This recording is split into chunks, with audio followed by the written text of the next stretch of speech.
All right, good afternoon, everyone. We'll just get started as we finalize those little tech elements. But thank you so much for joining us for this month's Teach Educational Rounds. Here with us today, we have Carolyn Platter and Stephanie Kersta, who will be presenting on the complex interplay of anxiety, cannabis, and tobacco. Before I hand it off to our presenters, I'm just going to go over a few brief housekeeping slides.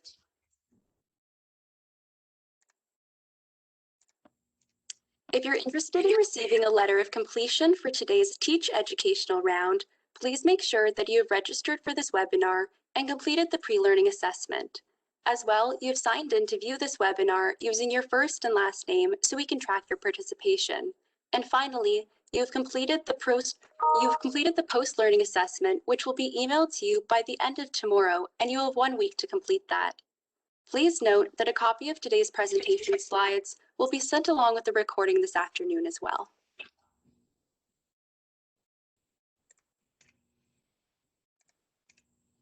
Here's a little bit more information on our presenters today. Stephanie and Carolyn are master's level mental health clinicians and educators at a number of post-secondary institutions and are the co-founders of Home, North America's largest modern meditation studio. Carolyn and Stephanie co-created the Mindfulness in Modern Society certificate program at McMaster University. Here's a list of their disclosures, and here's some information on our disclosures. Please note that the content of Teach Educational Rounds are centered on evidence-based guidelines from the following sources. These materials, as well as the verbal presentation and any discussions, represent only general principles, and they do not remove the need for clinical assessments or treatment plans by healthcare professionals.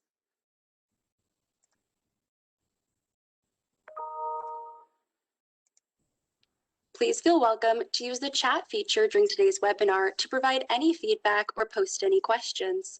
To use the chat feature, you can click on the speech bubble icon in the control panel, and please ensure that you select everyone to make sure that the panelists and the host can read your questions. As a note, this feature was previously labeled as all participants. With that, I'll leave it to our presenters to take it away. Thank you, everyone, and enjoy the webinar. Great, thank you so much for the introduction. And Stephanie is here, I think. Yay, she's up there, I see. So welcome, and thank you so much for joining Stephanie and I today. We're going to be talking about treating the complex interplay of anxiety, cannabis, and tobacco, which is such an interesting topic both to Stephanie and I, because most of our clinical practice is actually in treating anxiety. And Stephanie and I both have been working with the TEACH program for a number of years, about 5, I think, is that 5 years for you probably, Steph, and about 7 or 8 years for me, I think, at this point. Yeah. And tobacco cessation was actually where Stephanie and I first met. We were working at a methadone maintenance clinic, and we actually were co-running a nicotine dependence group there as well. So definitely looking at tobacco, and then more so kind of in more recent days is this rise in cannabis use, particularly with legalization. And it's so interesting because many of my clients that I work with are adolescents and young adults, and many of them, not only do they have anxiety disorders, but they do consume cannabis. And so it's always really interesting to me, especially as we dive into the literature about the impact of, and the benefits potentially, and also the negatives associated with cannabis and how it relates to anxiety. As we mentioned, we love hearing questions in the chat box. Feel free to use the chat function throughout. Stephanie and I will be keeping an eye on it. If there is anything that you want to ask or just anything that you want to share, feel free to put it in there, and we'll make sure that we leave lots of room to address those questions before we end today. So moving into now our agenda, sort of what we're going to be, I don't know if I control the slides here, Steph, or is that... do it. Okay. Okay, I just had it on Carolyn. I'll just move it over to you, Stephanie. Perfect. I know Stephanie and I co-host all the time. For those of you who haven't who haven't come to one of our webinars yet, Stephanie and I co-host and do many things together. And always in our presentation, Steph has the controls, so I didn't know what to do there. But with our agenda, we're going to talk a little bit about what is anxiety, particularly the physiology underlying anxiety, You know, anxiety is something that every single one of us feels. It's something that is actually innately in all humans, and it's actually a really great protective and biological feature to protect us from danger. The challenge, though, is that for many people, you know, many people with anxiety-based disorders, is that their biology is a little bit in conflict with their current environment. So we'll explore that. We're also going to take a deeper dive into some of the research. So what does the research say about anxiety and tobacco? And what does it say about anxiety and cannabis? And then we're going to talk about what works. And Stephanie and I, as co-founders of a meditation studio, of course, we're going to talk a little bit about meditation, and we're going to talk about mindfulness and how that can really work to help calm and soothe anxiety. And then we're also going to look at that in the context of cessation as well, and how that relates to cessation of tobacco. So let's start. We have a video to start to kick things off. Just pulling it up here. Short video, but it's going to show you a little bit of the science of anxiety, particularly about the physiology and what anxiety does in our body. All right, just want to confirm it's visible for everyone there? Yep. Perfect. All right, here we go. Hey there, it's Rocco. And I'm Matt from the YouTube channel.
One of my favorite videos. I always love just those like quick little 2-minute clips, but you know, there's some good science in there.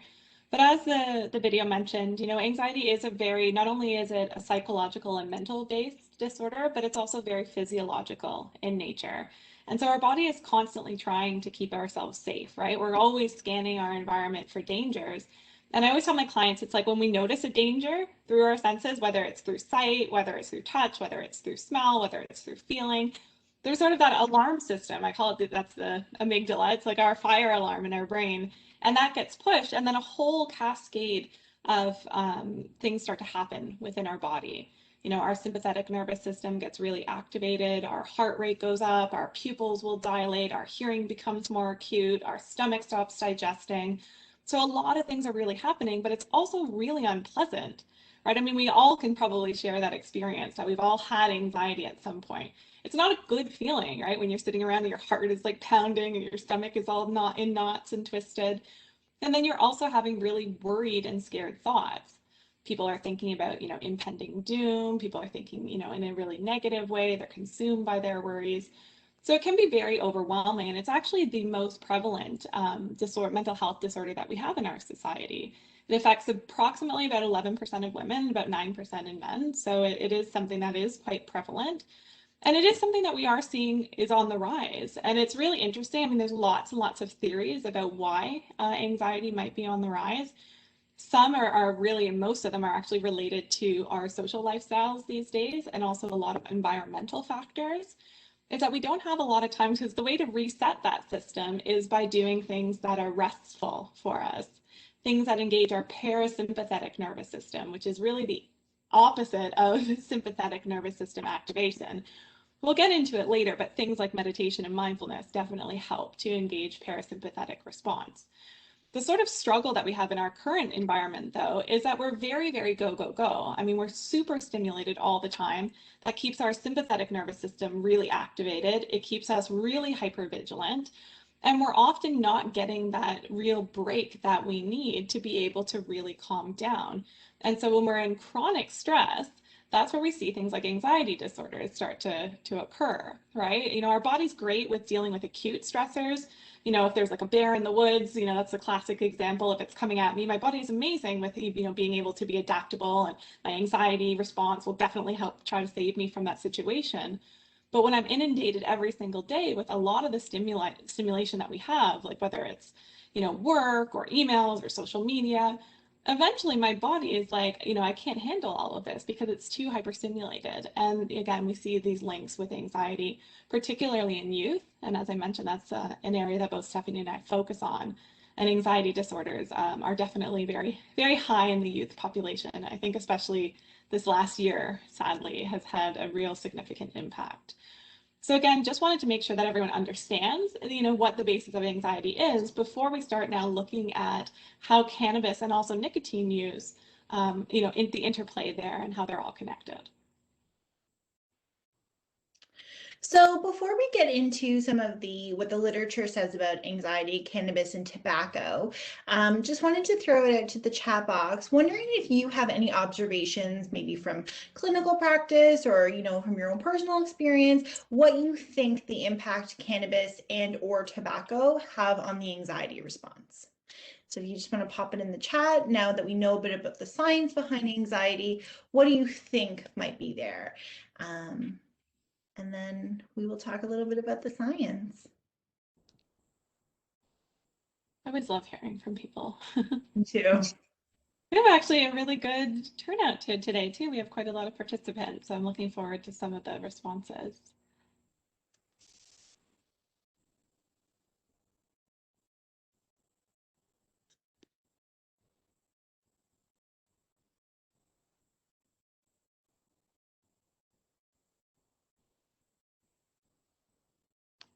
Yeah, so we have some already. So nicotine releases dopamine, and that feels good. Can in the short term make it feel like tobacco or cannabis is helping, but then we know in the long term that it amplifies. In the long term, both can make anxiety worse. It shows the body that there is, a threat that needs to be reacted to.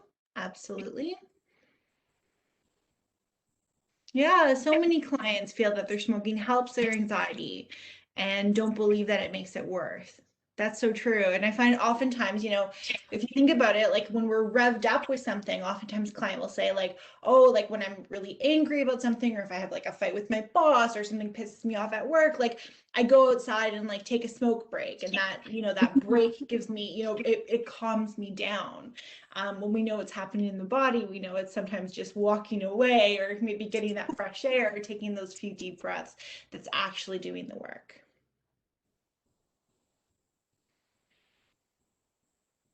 Yeah, so awesome, good ones. And it is interesting. I mean, as we're going to move now into cannabis, I think first, right? Mm-hmm.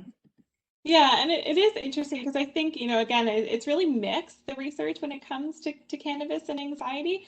But I could tell you, especially again, working with young people and working with many young people who smoke cannabis or consume cannabis products, they will tell me that they use the cannabis to calm themselves down.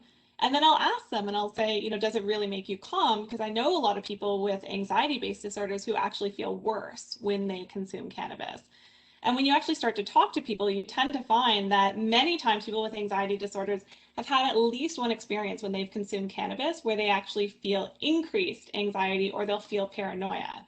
And as we'll talk about, that usually likely comes to the type of cannabis that they're consuming and the quantity of THC that they're consuming. But actually, again, the research is pretty mixed. CBD can absolutely be effective in treating anxiety, generalized anxiety, panic disorder, social anxiety, obsessive compulsive, so all the anxiety disorders there, right, Steph? Mm-hmm.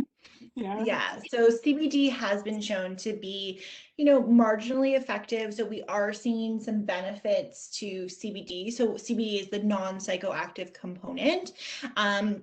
When we look at the study and you do a little bit of a literature review, it tends to seem like THC is what is increasing the anxiety. So looking at, when people are having decreases in anxiety symptoms, it generally tends to be strains that are just CBD, so the non-psychoactive component, or a very low THC component. What was interesting in the literature that we were looking at, we found that most women tend to have, be a little bit more reactive to the cannabis and the anxiety connection. And then what I also found too, which I thought was really interesting, is that long-term cannabis can exacerbate depression over time. So knowing that anxiety and depression tend to go hand in hand, we tend to see both prevalent or kind of both happening at the same time. If some people do feel that they're having maybe a minimal decrease in their anxiety, or it is helping their anxiety, we are seeing that potentially the depression is getting worse. And so really kind of the bottom line when we look at anxiety and cannabis is that we simply just don't know enough. There is so much, there's so many strains, there's so many types, there's so many modes of kind of ingestion that there's still just not enough science behind it to make kind of a causal inference. But we do know that when we look at it, where the literature is telling us the CBD versus THC component. It's interesting. Stephanie and I actually have a podcast, and we had a cannabis expert on very recently, and she was talking about the same thing. It's that it's so confusing when we start to look at the literature because it's so independent and individual, that so many times, one person, and she was, sharing an example where, one person used one strain, like the same, amount of THC and CBD blend, and one of them found it really, really a calming blend for their body. Whereas the other person, the person's friend, did consume the same amount and actually found it really hyperstimulating for their body, and it actually made her feel worse. And so again, I think it's really interesting. I do think that there is probably an individual sort of biochemical component there that we also have to look at. And I think we can't ignore as well that there is literature that looks at, the impact of cannabis on psychosis and psychotic-based illnesses, particularly for adolescents. There is some links there as well. So again, for people who maybe are predisposed to other types of mental health conditions, again, have to be really wary if they're, or kind of question it a little bit more if they're going to start to use cannabis, because it may actually exacerbate not only anxiety and paranoia, but potentially underlying psychopathology that they might have. So again, just something that you want to be aware of. And I think, for each person, it's really going to be probably an independent experience. And I know her advice was really to, if people are considering using cannabis to manage anxiety-like symptoms, to really start low and go slow and try many different strains and many different types of administration to find out what actually is going to work effectively for them. Which also tends to go hand in hand when we look at anxiety and cannabis and the use. What I tend to see in my clinical practice quite often is that people are using cannabis to help them sleep. And so I treat sleep, I'm a sleep therapist. And one thing that I'm seeing with a lot of my clients who do have high anxiety is that they do struggle with falling asleep. And so they will use cannabis to try and help them fall asleep. So yes, there is literature that it can help you fall asleep. And I think, again, it's just looking at, what are the effects that are having. So I have some clients who sleep really well and have no kind of issues at all. But then I also have some clients who will use cannabis to help them fall asleep, and then the next day they feel kind of panicked. They feel, maybe they have this bit of like this hangover effect. And so it's looking at really just kind of what both are doing together and what the effect is, because I think it's because we can't make this causal inference, we don't know. And because there's so many changes between all of us, we're all so different, that we have to look at, when we look at it from a client perspective, we have to look at the big picture and what's really happening. So yeah. So looking at anxiety and tobacco and some of the science behind that. So smoking rates for individuals with anxiety disorder are higher than those for the general population. What came up in the chat quite a bit was, our clients will oftentimes share that they feel that smoking, calms us down. So we do know that when we're in this kind of hypoarousal state, smoking does have this immediate temporary physiological calming effect. But as you all have said in the chat, smoking can actually worsen anxiety, both physiologically and psychologically. What I found to be really interesting was a study, and they found that exposure to cigarette smoke in prenatal, infancy, and adolescence may actually predispose people to higher anxiety later in life. And I thought that was a really interesting study that came out. And we do see that, there is some association between cigarette smoking and then developing subsequent anxiety symptoms and disorders. And we're seeing epigenetic effects. And tobacco cessation has been linked with decreasing overall anxiety and stress. And when we look at the body, right, Carolyn, when we look at the physiology of the body, we do know that if we do stop smoking, the effects of tobacco cessation does have a physiological effect on decreasing stress and anxiety in our body as well. Absolutely. It is so interesting. I think, I myself was a previous smoker, I feel like in a very different life, but I think it's interesting because, again, as Stephanie had mentioned, we think that we're smoking to help calm our body down, when actually we look at the physiology and when we know that the nature of nicotine as being a stimulant can actually have, the opposite effect than what it is that we're looking for. And generally people don't feel always necessarily as at rest as perhaps that they wanted to. And as Stephanie mentioned earlier, what's interesting is when we actually start to look at what it is that cigarette break is giving you, it's actually probably not necessarily the administration of the nicotine that's really helpful. Certainly that can be helpful temporarily, but it's more likely that you're stepping away from whatever it is that's causing you that anxiety in the first place, or you're getting some deep breaths, or, you're getting to go outside.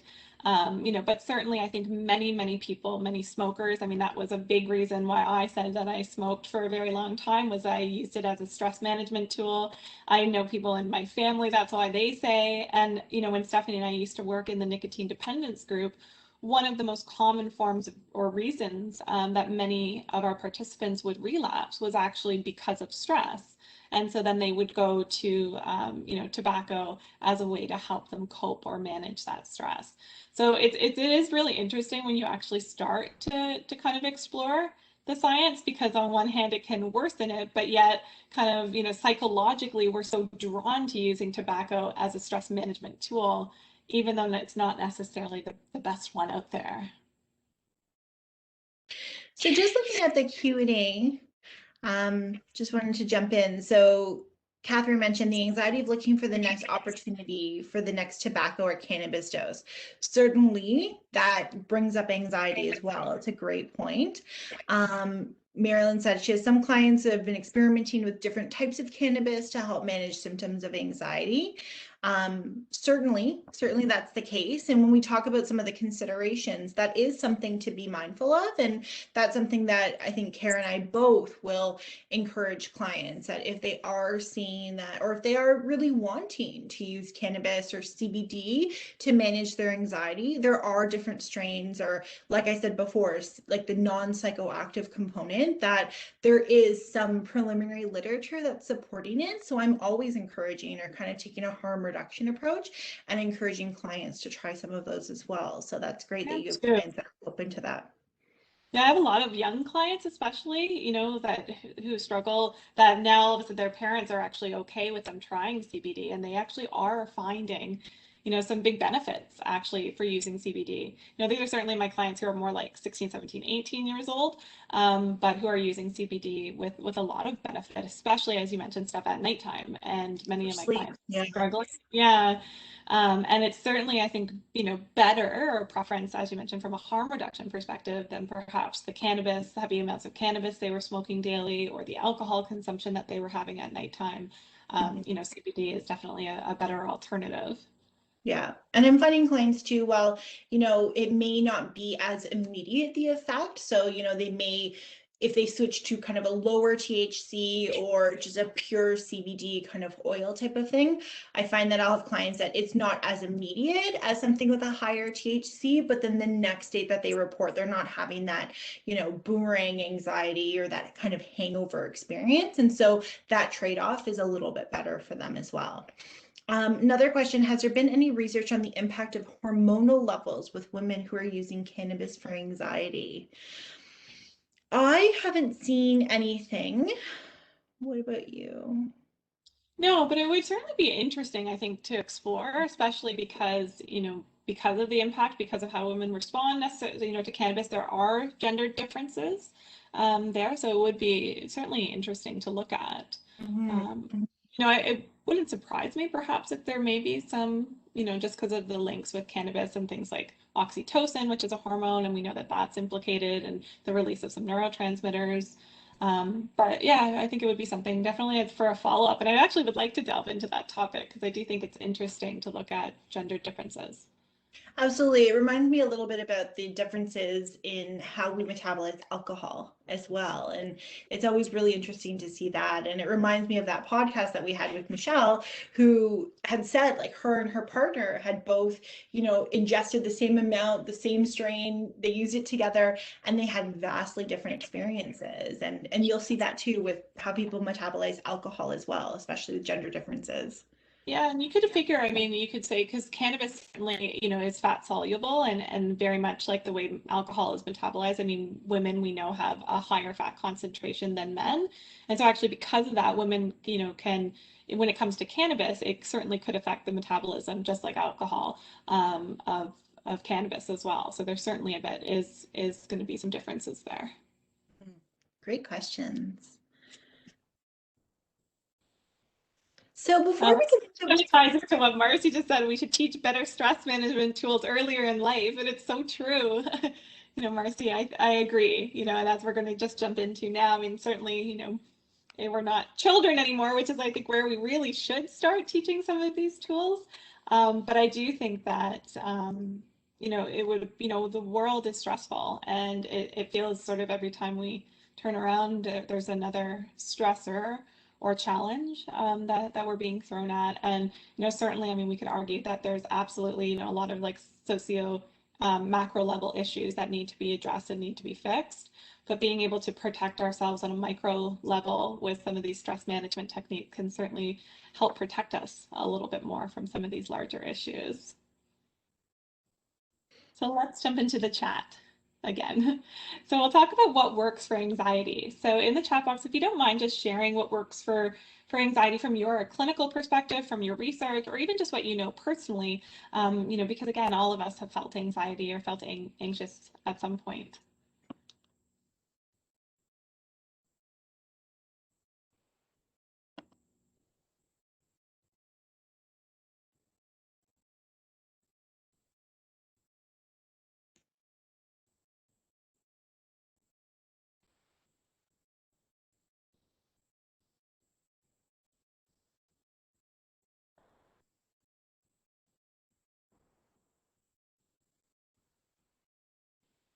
We are clearly very good at managing anxiety in this group.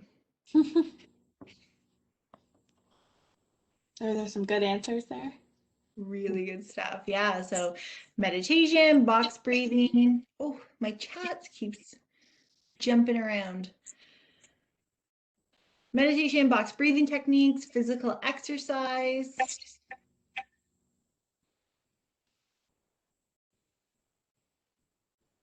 Trying to make sure open up my chat a little bit more. So I know they move so quickly in mine too. I think kind of looking at like one sentence at a time. I saw pet therapy. You and I would be very good friends. I'm all about a pet therapy. That's Steph's favorite kind of therapy. Every kind. Anything furry and four-legged is all about, it's like, I'm there. Yeah, lots of exercise too, which is nice to see. Positivity, sleep hygiene. Chocolate. That's my favorite. I'm Yeah. with you on that one. But actually, there is some science about how dark chocolate lowers cortisol levels. So, you know, if the science is there, then I'm game.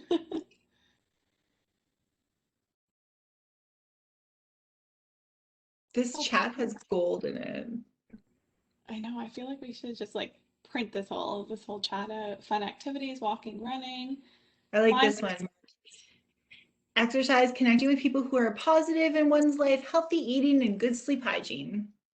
Perfect. That reminds me of what Karen and I will oftentimes encourage clients, is that when things are really overwhelming and when things feel, it feels like there's just too much going on and there's too much to kind of cope with and there's, so many thoughts, we always will encourage clients to go back to basics. And back to basics is really just making sure that you're getting some good sleep, that you're getting some breath, and that you're moving your body in some way, right? We do know that exercise has some incredible health benefits for anxiety and mental health benefits, anxiety and depression as well. And so, that reminds me of going back to basics.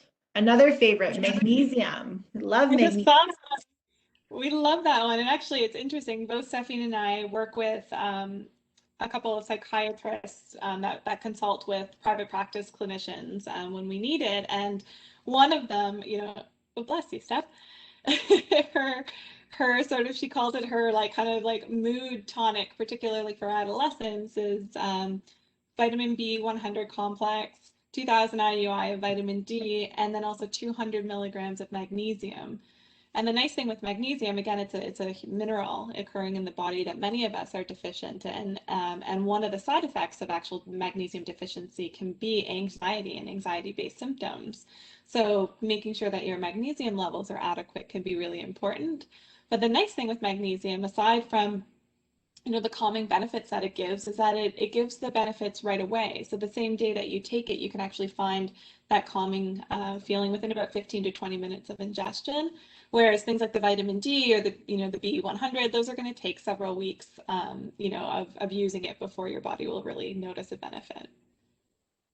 Magnesium is incredible for sleep as well. So always encouraging my clients who are struggling with sleep to supplement with magnesium. And if you're looking for the magnesium bisglycinate, because there's a couple of them out there, magnesium bisglycinate is the most kind of readily absorbed by your body. And so encouraging clients to try and take that as well.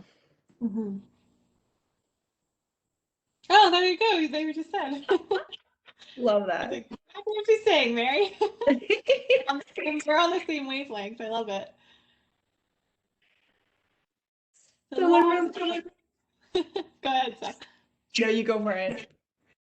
Yeah, so psychotherapy we know can be really helpful, particularly cognitive behavioral therapy, which is really going to look at anxiety, at the thoughts, so the cognitions that we have that are really anxious, and then helping people to not only challenge those thoughts and kind of put those thoughts on trial, but then also to help them replace those thoughts with perhaps a more balanced way of looking at things.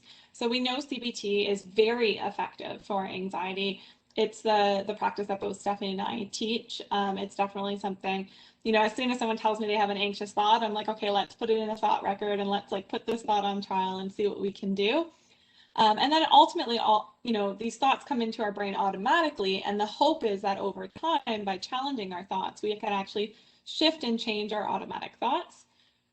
Solution-focused therapy. So it's really exactly what it sounds like. It's focusing more on the solution than it is on the problem. And I think, a lot of times in therapy, we're sort of trained from this like problem-focused perspective. It's like, I want to know about the problem. Let's go to the problem, just talk about it all the time. And what we actually find out, and I actually did my solution-focused therapy certification through U of T, and it was so interesting because at first, as a therapist, I'm like, how can I counsel someone without knowing the problem? Because the teacher, the psychiatrist who taught us was like, let's just throw out the DSM and like, we don't need to talk about a problem. And I'm like, how can you not talk about the problem? But really his advice was to split a session with 10% is problem-focused conversation and the other 90% is actually solution-focused. Because if you spend too long on the problem, what we tend to find is it feels like the problem has been magnified, not minimized. And so we want to hear the problem, but then move towards solutions in a way, again, not to be dismissive of the problem and in a way that's really supportive, but solution-focused therapy can also really help with anxiety. Seeing lots of deep breath and the different breathing techniques, it sounds like we have lots of believers in the power of mindfulness and meditation, which is incredible. We do know that mindfulness and meditation is incredible for anxiety. Certainly deep breathing has been shown to be as effective or work faster than the fastest acting anti-anxiety medication on the market. So when there is, someone having panic or, having increased anxiety, we know deep breathing will bring down the anxiety. Going back to the physiology of anxiety, it works on the physiology of stress. To programs that people can go through are MBSR and MBCT, so mindfulness-based stress reduction, which is a kind of formal 8-week mindfulness-based program that teaches the foundations of stress reduction and mindfulness. And then MBCT is a combination of, MBSR while also bringing in CBT therapy as well. So for, more persistent anxiety, also depression as well, it works really well for, tends to work. But deep breathing in general, I always joke, like, we opened up a meditation studio for a reason, because the science really is encouraging when we look at deep breathing for anxiety and mindfulness and meditation for anxiety. The way that I always like to explain it to my clients is, if we're kind of constantly in the future, we're tending to have anxious thoughts. So kind of like that what if thinking. If we're constantly in the past, we tend to have thoughts around depression. So like ruminating about the past or worrying about the past or having regrets about the past. And in the present, that's where we tend to have peace, because it's just in the present moment and we're not thinking about, what if or what has happened. And so the more time that we can spend in the present moment, the more we can bring that decreased anxiety or that peace to our life. And then also looking at lifestyle factors. There's some amazing lifestyle factors out there. The list in the chat is incredible. Yeah, I was going to say, I feel like these are most of them. I mean, certainly we know exercise. Exercise is really beneficial on so many levels. But actually, and what's interesting is that there is some literature, primarily from the UK, that actually prescribes exercise as a first-line defense for mild to moderate depression and anxiety. And I thought, to me, that was really interesting to think about, because could you imagine here going into a doctor or talking to your doctor or going into like an emerge or a crisis and walking out with a prescription for exercise to manage your anxiety and your depression? And I think that's where, I think some of this, where we do have to start to really teach stress management lifestyle skills to people, because I think right now most people or many people would feel perhaps like that wasn't a good enough treatment, right? Like, why am I being prescribed exercise as a way of managing this? But it's because we know that the literature is there. It's that because of the way that, there's lots of, good benefits and endorphins and things like that are released when we are exercising that actually really do help. Oh, so Mary's seen it at exercise as prescription for diabetes as well. And it's true, I mean, exercise, and again, I think it's something that we don't talk about, I think, enough from a health-based perspective. I mean, oftentimes I think, unfortunately, exercise gets really lumped into this sort of diet and weight loss culture, and we don't talk about it enough in the context of mental wellness. And, there is a huge place for it when it comes to overall mental health.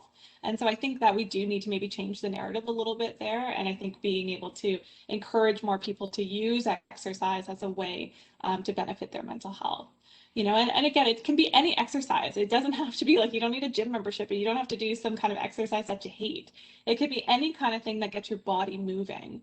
We have such sedentary lifestyles these days because of the way that we tend to work. A lot of us are not as physically active as, perhaps our ancestors may have been. And so again, from a physiology and from a biology-based perspective, movement is so crucial just for our overall health and well-being. I won't talk about sleep. Oh yeah, sorry, go ahead, Steph, because I'm like, sleep is next and I don't want to take that from you. No, but just jumping on exercise as well, when we look at most of the studies that look at the benefits of exercise, they're just looking at walking. Like, they're not looking at running marathons, they're not looking at completing Ironmans. Really what they're looking at is moderate walking. So it's, works out to be about 150 minutes per week. So it's like 20 to 30 minutes most days. And it's a walk that, it's brisk enough that you could, what they use for the kind of guidelines is that it's brisk enough that you could still have a conversation with someone, but you wouldn't be able to sing. And so you can still talk, but you're maybe a little bit breathy, so you couldn't carry a tune. But looking at that, that's pretty accessible for many, right? And I think that's a big thing, but also be mindful that starting small, that's the gold standard. We know 150 minutes per week is the gold standard. And so, even having people start with about 5 or 10 minutes per day for a little walk around the block will already start to have some big impact on their mood. When we look at sleep, sleep is a big thing, right? With sleep, just generally in our society, we are not sleeping enough, and the sleep that we're getting is generally not very good. And so sleep is one of the first things to go when there is, heightened anxiety present, or when we're under really stressful things, because we might be not sleeping and kind of pulling all-nighters to get things completed, or having ruminating thoughts that are preventing us from sleeping. Where I did my CBT for insomnia certification, and I did it in the US in Boston, and one of the doctors that taught it, he was from Boston. He had a very thick accent, and he would always say, if someone's not sleeping, it means something wicked is happening, or something wicked will happen. And that always just really speaks to the importance of sleep in our life. What we're seeing now more than ever, because the vast majority of what we're doing right now is in front of a screen.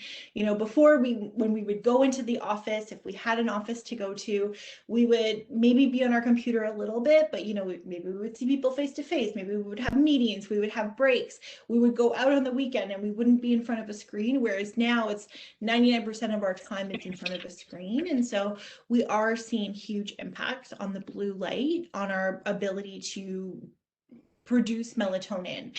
Melatonin is what helps us get into that deep restorative sleep. So my gold standard that I always encourage people to get is to try and stay off screens for about 2 hours before bed.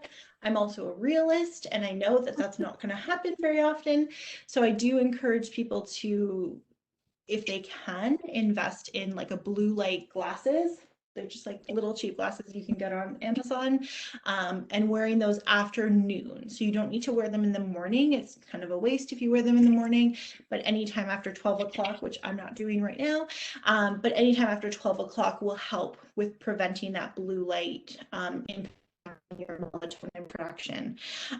The other thing to remember with sleep, and when we're encouraging people to sleep, is that we are essentially big babies. Somewhere along the line, when we took control of our bodies, we got out of a routine. But if you think about when we were, babies, there would be, we would have a bedtime, we would have a wake time, we would have a bedtime routine. Our body still really wants that, and our body still really craves that. And so it's important to remember that if we can get into a bit of a routine, there's a psychological and a physiological component to routine. So, there are cues when we have a routine. There's cues to our body to start priming us for sleep. And so starting to create a little bit of a bedtime routine and starting to create a little bit of a awake routine and trying to stick to that routine is really important. And then one other thing that works really well, especially for anxiety and anxiety preventing falling asleep. So we know that meditation and mindfulness, deep breathing, progressive muscle relaxations, they're all medical directives for the treatment of insomnia. So encouraging people to try that.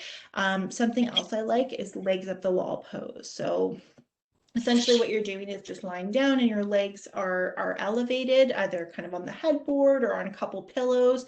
Essentially, if your feet are above your heart, you're good. And so that is also something that will kind of cue to your brain that there isn't a threat right now and will help us start to get into that parasympathetic nervous system that will help us start to fall asleep. I always love your sleep tips, Steph. It always makes me want to, like, encourages me to get better at my sleep hygiene. And then, just quickly, I mean, supplements we've sort of already covered, magnesium being probably one of the best ones, certainly making sure that you're getting adequate nutrients and vitamins, and vitamin D, right? I mean, I don't know, for those of you who are in the Toronto area, it's a snowstorm. I don't know what's happening. I know this happens usually every April, and every April we're always a little bit surprised. But certainly, in the winter months, we are not getting as much vitamin D as we actually need, particularly here in Canada. So you can get it. It's unfortunately not a test that's covered by OHIP, but it's about $30. You can order it from your doctor, and you can test your vitamin D levels just to see where they're at. So I definitely would encourage people to do that. The other thing that you can do if you're concerned about your vitamin D levels is you can supplement. The best form of supplementation is actually the liquid vitamin D because it's a little bit more bioavailable. Or you can also use Happy Lights. So these, again, as Stefan mentioned, like Amazon, I mean, not that we want to necessarily hype Amazon because I think all the small businesses need a lot of love right now. But you can buy a Happy Light. Usually they're about $30 or $40, and you can just put it just sort of within eye shot near your desk or near where you're working, and that can also help increase the vitamin D levels in your body. Vitamin D, actually, even though it's called vitamin, it's a bit of a misnomer because it's actually a hormone in the body, and it is deeply related to depression and low levels, certainly. And I've seen a huge success, particularly with adolescents, just by giving them a bit of magnesium and some adequate vitamin D can really improve their moods. Again, it doesn't really work, for really more severe types of depression, but certainly for those who are having more mild or moderate mood dysregulation, it might be worth looking at. And then connection. And I know somebody asked to expand on connection. Connection is so crucial. I mean, we're social beings, right? Humans wouldn't survive alone. If we look back sort of into how we've always lived together, right? Even if now you're somebody who's a little bit more introverted and you live alone, you still rely on others for your existence. And there's an interesting, I think it's called What Makes a Good Life. It's a really good YouTube TED Talk, and it was on like the largest study of happiness. It was like findings based on the longest study ever done on happiness. And what they actually found was it's not success, it's not riches, it's not all of these other things that many of us are chasing that make us happy in our lives. It's our relationships. And it's not the quantity, it doesn't have to be a lot of people, but it's the quality and the connection, like the richness and the depth in our relationships that make people the happiest. And so we need that. There's actually studies that talk about, how important like physical touch is and how, we need that connection, several times a day, like whether it's to hug somebody or to have some kind of physical connection with people. And, as you mentioned in the chat, it's been hard. I think that's why, this last year, I think that's truthfully why we're seeing such high rates of mental health issues coming up, particularly right now, even in people who never had any challenges with their mental health prior to the pandemic are now struggling. And the impacts of socialization are real. You know, there are many, many studies, you know, they call it sort of failure to thrive, you know, those studies, as, you know, terrible studies from Romanian orphanages where they just didn't have the capacity or the staff to be able to physically care for all the infants. And you would see children who just wouldn't thrive because they wouldn't have that interaction or love or connection with a caregiver. It is so important. We need it. You know, thankfully, there is some technological ways that we can sort of help bridge the gap, you know, as much as we can right now. It's certainly, I don't think, an adequate replacement, but I do think it's something that we can encourage people to try, is to just reach out to those who are living alone, you know, pick up the phone, make some phone calls, jump on a Zoom, you know, trying to find creative ways to connect people. Steph has been herself. Steph is, she often is in our social group. Steph is the one who throws all the parties and all the get-togethers and is the planner. And, you know, it's been hard because we, you know, we've been also disconnected through this pandemic, and I have to give it to Steph. She's been very creative. We did baking classes and cooking classes and games nights, and she's been arranging a flower arranging workshop. So Steph has definitely been very creative on connecting us throughout this last year. So, but it's so hard. Yeah, it's very hard. And even you've been saying, like, you're trying to find these things that are stimulating and interesting to do. Yeah, but it's definitely not the same, and that's the thing. You know, I wish I had the answer, because I have lots of clients who are struggling, you know, with this lack of connection. And when we look at, I really love reading about the blue zones around the world, because, you know, the science of longevity, and I think it gives us a lot of research into what makes us happier and healthier beings. And when we look at connection itself, it's been linked to between 4 and 14 added years of life. And so certainly it's not something to scoff at. And I wish I had an answer. I think it's being as creative as possible, and as many people getting as vaccinated as possible, so we can get out of this as soon as humanly possible. But really, it's just trying to do as many touch-ins. So I'm encouraging clients to, even if they don't want to, you know, call one person a day or write a letter, or, you know, I have some teen clients that are like obsessed with Discord and using that, and so they've made some new friends with Discord, and that's been a big change in their mood, is that they have that connection and they have that group. So yeah, certainly it's a big one. Yeah. And then self-care, I think for us more than anyone, but I think right now, just kind of the state of the world that it's in, and kind of the work that we're doing, and everyone's struggling, is that self-care, we really need to look at self-care as survival. It really is.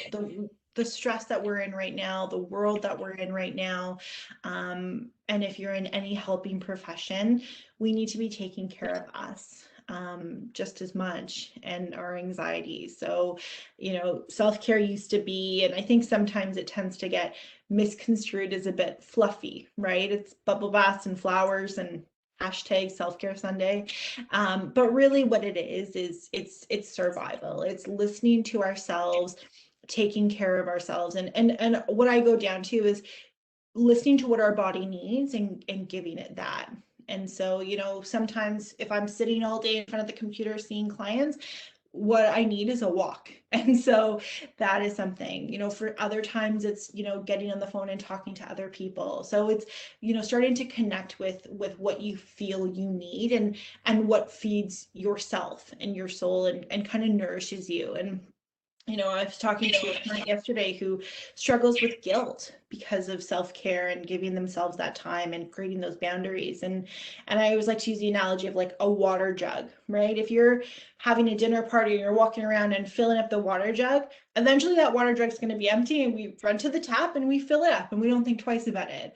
And there's no guilt about that, right? And so for us, we're that water jug. If we're constantly giving of ourselves to, you know, clients, work, family, children, everything, you know, eventually we're going to need to fill ourselves up. And what does that? And so self-care is really, truly so important. I'm mindful of the time. We've been chatting. Yeah, we'll be mindful, certainly. And I guess just probably our last chat, or one of our last chat boxes, is, How have you supported clients when cutting down or quitting cannabis or tobacco? Are there any harm reduction strategies that you've had with success? Because I think, in the context of this conversation that we're having today, we're looking at cannabis and nicotine use within the context of anxiety, and that's why we want to spend a lot of time on those strategies that can help manage anxiety. Because I think sometimes many of our clients, they just gravitate to what they've always known, right? I use cannabis or I use tobacco because that's what helps manage my anxiety. But did you know that perhaps there are other, anxiety or stress management techniques? So that's definitely what I would encourage, your clients, if they are saying that a big reason why they're using is for stress or for anxiety, is to try to introduce them perhaps to some of those strategies that we've just mentioned.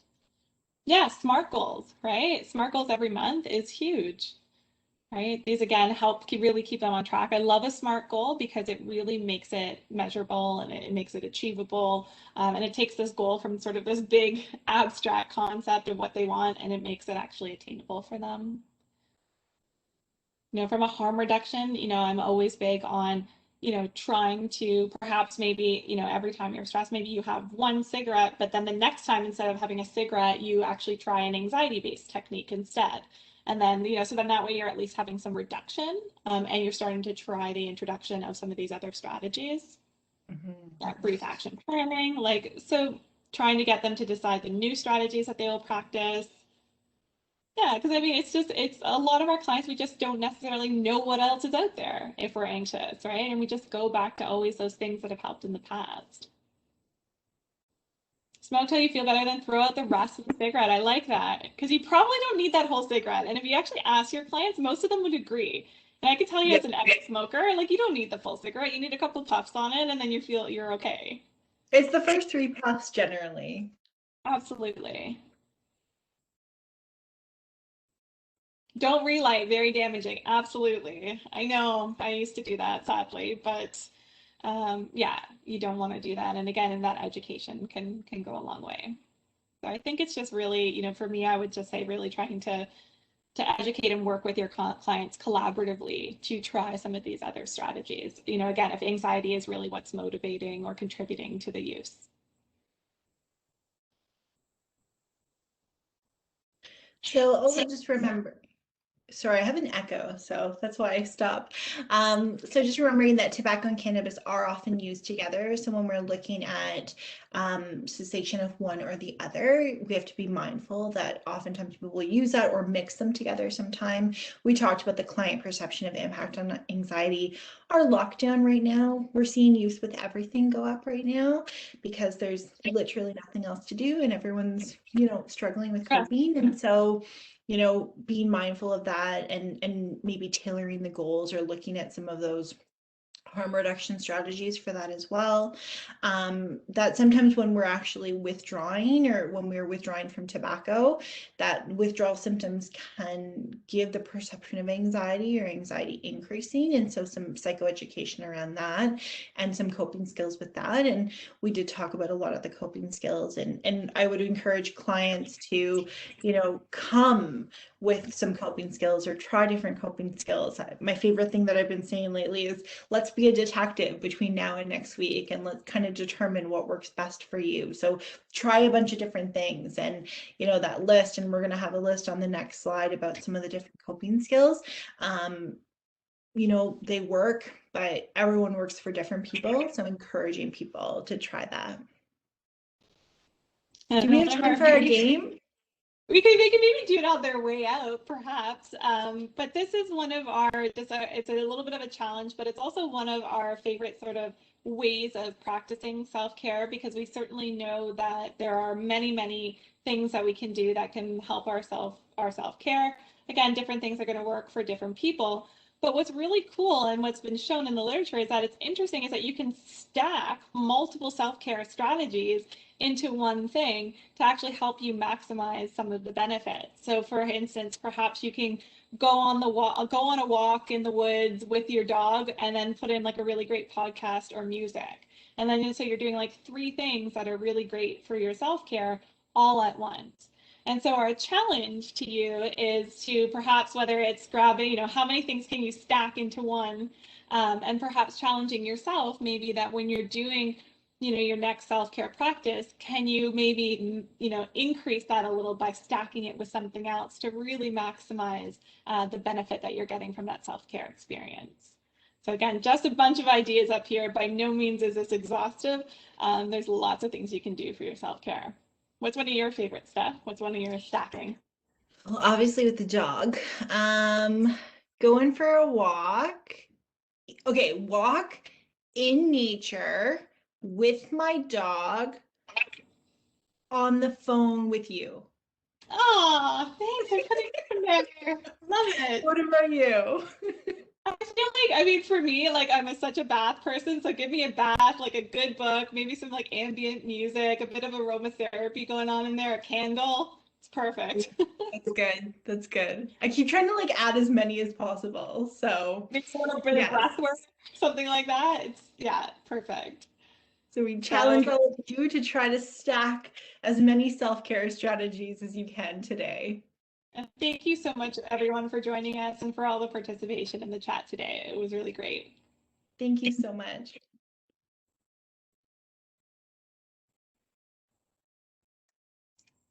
All right, very quickly, thank you guys so much for such an amazing webinar. That was really excellent today.